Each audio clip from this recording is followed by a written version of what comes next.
ഒരു മണിക്കൂറിനിടെ പെയ്ത മഴയിലാണ് ഇത്രയധികം വെള്ളക്കെട്ടുണ്ടായത് എന്നുള്ളതാണ് ഏറ്റവും പ്രധാനപ്പെട്ട കാര്യം. ഞാൻ ഒരു മണിക്കൂർ മുൻപ് ഈ വഴി സഞ്ചരിച്ചപ്പോൾ ഇത്രയും വെള്ളക്കെട്ടോ മറ്റ് കാര്യങ്ങളോ ഒന്നും തന്നെ ഉണ്ടായിരുന്നില്ല. ഈ ഒരു മണിക്കൂറിനിടെ ഉണ്ടായ വെള്ളക്കെട്ടാണ് നമുക്ക് ഈ കാണുന്നത്. ഓപ്പറേഷൻ ബ്രേക്ക് ത്രൂ പോലെയുള്ളവ നടപ്പാക്കി എന്ന് പറയുമ്പോഴും പക്ഷെ അത് എത്രത്തോളം കൃത്യമായിട്ടുള്ള രീതിയിൽ നടപ്പായി എന്നുള്ളത് നമ്മൾ കാണേണ്ടതാണ്. ഇത് ഞാനിപ്പോൾ നിൽക്കുന്നത് വൈറ്റിലയിലേക്ക്, എടപ്പള്ളിയിൽ നിന്ന് വൈറ്റിലയിലേക്ക് പോകുന്ന ദേശീയപാതയുടെ സർവീസ് റോഡിലാണ്. ഈ പ്രധാനപ്പെട്ട പാതയുടെ സർവീസ് റോഡിലാണ് ഇത്തരത്തിൽ വെള്ളക്കെട്ട് എന്നുള്ളതാണ് ഏറ്റവും പ്രധാനപ്പെട്ട കാര്യം. ഒരു ചെറിയൊരു മഴ പെയ്താൽ തന്നെ കൊച്ചിയുടെ വിവിധ ഭാഗങ്ങളിൽ വെള്ളക്കെട്ടുണ്ടാകും. അതേ സാഹചര്യം തന്നെ ഇപ്രാവശ്യവും അതുതന്നെയാണ്. ഈ കനാലുകളടക്കം ശുചീകരിച്ച് ഈ ഇട റോഡുകളും കൈത്തോടുകളും അടക്കം ശുചീകരിച്ച് ഇത്തരത്തിലുള്ള പ്രവർത്തനങ്ങൾ നടപ്പാക്കണം എന്ന് പറഞ്ഞിരുന്നു. അത് നടപ്പാക്കുന്നുണ്ട് എന്നുള്ള അവകാശവാദങ്ങളൊക്കെ ഉന്നയിച്ചിരുന്നു. പക്ഷേ അത് എത്രത്തോളം നടപ്പായി എന്നുള്ളതാണ് നമ്മൾ ഈ കാണുന്നത് എന്നുള്ളതാണ്. ഒരു മണിക്കൂറിനിടെ മഴ പെയ്തപ്പോൾ ഇത്രയധികം വെള്ളക്കെട്ട് ഉണ്ടായിട്ടുണ്ട് എന്നുള്ളതാണ്. ഈ നമുക്ക് ദൃശ്യങ്ങളിൽ കാണുന്നത് പോലെ തന്നെ ചെറുവാഹനങ്ങൾക്കൊന്നും ഈ സർവീസ് റോഡിലൂടെ പോകാൻ സാധിക്കാത്ത അവസ്ഥയാണ്.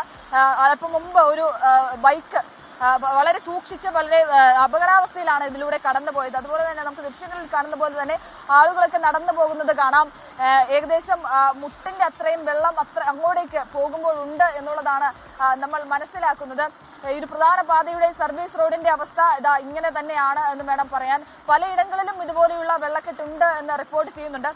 പ്രത്യേകിച്ച് തൃപ്പൂണിത്തുറ ഭാഗങ്ങളിൽ വീടുകളിലേക്കടക്കം കഴിഞ്ഞ ദിവസങ്ങളിലൊക്കെ വെള്ളം കയറിയിരുന്നു. അത്തരത്തിൽ അതിനുശേഷമാണ് ഇത്തരത്തിൽ ഈ കനാലുകളടക്കം ശുചീകരിച്ച് മറ്റ് പ്രവർത്തനങ്ങൾ തുടങ്ങിയത്. അത് ഈ മഴ തുടങ്ങിയതിനു ശേഷമാണ് ശുചീകരണ പ്രവർത്തനങ്ങൾ പലയിടത്തും നടത്തിയത് എന്നുകൂടി പരാതികളും കാര്യങ്ങളും ഒക്കെ ഉയരുന്നുണ്ട് എന്നുള്ളതാണ്. എന്തായാലും ശക്തമായിട്ടുള്ള മഴ തുടരുകയാണ്. എറണാകുളം ജില്ലയുടെ വിവിധ ഭാഗങ്ങളിൽ ഇതുപോലെ വെള്ളക്കെട്ടാണ് എന്നുള്ളതാണ് നമ്മൾ ദൃശ്യങ്ങളിൽ കാണുന്നത് പോലെ തന്നെ. ഈ ഒരു വെള്ളക്കെട്ട് അല്ലെങ്കിൽ ഈ ഒരു മഴ ഇങ്ങനെ തന്നെ തുടരുകയാണെങ്കിൽ പല ഭാഗങ്ങളിലും വെള്ളം കയറാനുള്ള ഒരു സാധ്യതയുണ്ട്. അതോടൊപ്പം തന്നെ ഗതാഗത കുരുക്ക് എടുത്തു പറയേണ്ട കാര്യമാണ്. ഇതൊരു പ്രധാനപ്പെട്ട റോഡാണെന്ന് ഞാൻ മുൻപ് സൂചിപ്പിച്ചു. അല്ലെങ്കിൽ തന്നെ അതായത് മറ്റ് പ്രശ്നങ്ങളൊന്നും ഇല്ലെങ്കിൽ തന്നെ വലിയ ട്രാഫിക് ബ്ലോക്ക് ഈ ഒരു സമയങ്ങളിലുള്ള ഒരു റോഡ് കൂടിയാണ്.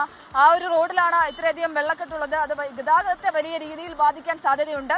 കുറച്ച് കഴിയുമ്പോഴേക്കും ഓഫീസ് ജീവനക്കാരൊക്കെ ഓഫീസുകളിലേക്ക് പോകുന്ന ഒരു സമയമാകുമ്പോഴേക്കും, കുട്ടികൾ പോകുന്ന അല്ലെങ്കിൽ റോഡ് സജീവമാകുന്ന ഒരു സമയമാകുമ്പോഴേക്കും കൂടുതൽ ഗതാഗത കുരുക്ക് ഉണ്ടാകാനുള്ള സാധ്യതയുണ്ട്. ഈ ഒരു വെള്ളക്കെട്ട് കാരണം അത്തരത്തിലുള്ള ഗതാഗത കുരുക്കുകളും ഒക്കെ ഉണ്ടാകാനുള്ള ഒരു സാധ്യതയുണ്ട് എന്നുള്ളതാണ്.